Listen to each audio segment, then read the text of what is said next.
what is sorting? Sorting is about arranging data in ascending or descending order. The term sorting came into picture as humans realized the importance of searching quickly.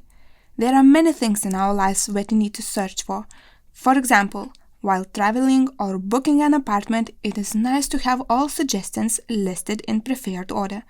You can choose the list to be sorted by price, by shortest distance to the city center, or maybe the guest rate is the most important for you.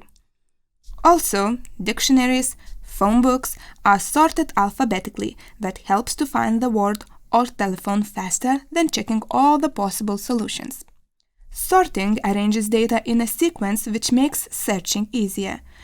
As you may notice, the data type can be complex and may have many properties for sorting like price, number, color, and others. Depending on what is your goal and input data, there are many different sorting algorithms. Techniques of sorting can be divided into two main categories: internal sorting and external sorting. Internal sorting is the input data can be adjusted in the main memory at once, while external sorting is used when the input data can't be adjusted in the memory entirely at once, and some has to be kept in auxiliary memory, such as hard disk, flash, or any other storage device. Comparing sorting algorithms between each other, three main categories come in hand: time complexity, memory complexity, and stability. Different sorting techniques are analyzed in various cases. The most popular, the worst-case scenario, is called the Big O notation.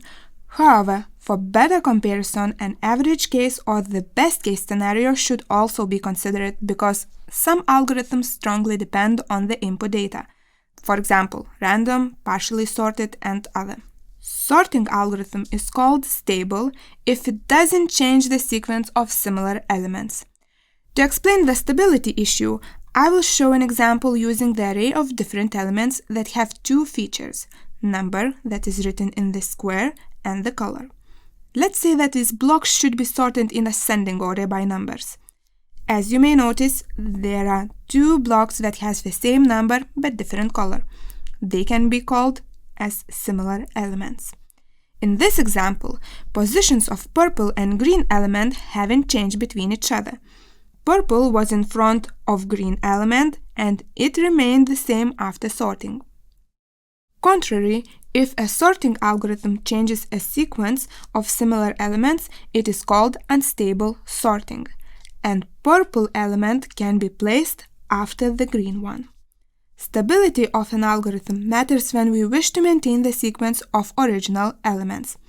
For example, if we are searching for a t-shirt in the internet shop with lowest price and suddenly we realize that customer's rate should be higher priority.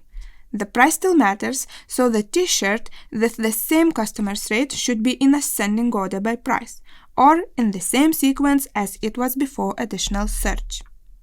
Adaptivity should also be considered while comparing different sorting algorithms. If the list that needs to be sorted has some elements that are already sorted, and the algorithm takes this into account and tries not to reorder these elements, this algorithm is called adaptive sorting algorithm. A non-adaptive sorting algorithm is the one which doesn't take into account the elements that are already sorted. It forces every single element in the list to be reordered to confirm that the list is sorted. Usually, unsorted lists are not practical for humans and computers, because to find something in that list, you need to initialize the linear search and scan all the elements until the desired value is found. Imagine how hard would it be to find a word in dictionary where words are placed randomly, and how engineer would panic if its data is not sorted and structured. So in short, sorting makes our lives easier. In this lecture, you'll learn what are the main criteria for choosing right sorting algorithm. Thank you for your attention and see you soon.